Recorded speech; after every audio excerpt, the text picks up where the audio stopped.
It was a slow-moving Monday night. My mother was preparing dinner while my older sister talked on the phone with her annoying boyfriend. As for me, I was happily building endless creations with Legos in the living room, directly adjacent from a window. As I was finishing making a rocket ship, I noticed out the window in the neighbor's house a figure sitting motionless in a rocking chair. This was very odd because I knew the neighbors very well. They were the type of people who overindulged any child, like giving full Twix bars on Halloween, and they were always an athletic and active family, and my tiny brain couldn't wrap around the fact that they were not up and moving. My train of thought was broken by my mother beckoning me to come to dinner. I joined my mother and sister at the table and heaved myself into the chair.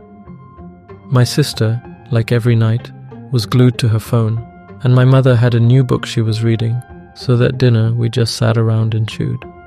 My bedtime was 8:30, which was about 2 hours before my mother and sister even considered sleeping. As I lifted my little legs up the stairs, I couldn't help but ponder the reason for the neighbors' laziness that evening.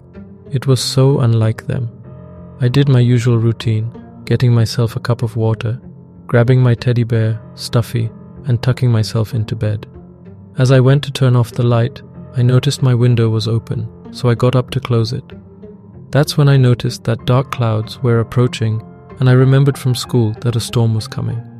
I shut the window and walked back to bed and turned off the light. At about 3:20 a.m., I awoke to a huge flash of lightning.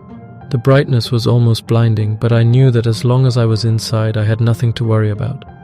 Suddenly, there was another huge flash, then another, and another. At the time, I thought nothing of it. I thought that lightning could be in very close groups. I eventually fell back asleep and ignored the flashes. Then it hit me. Why is the air cold?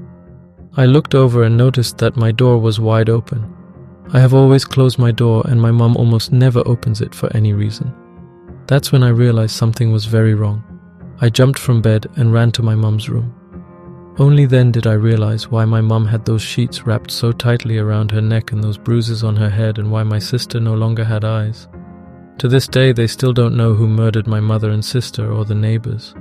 The only evidence the police have are the bodies and a digital camera in my closet that contained photos of me sleeping on the night of the lightning.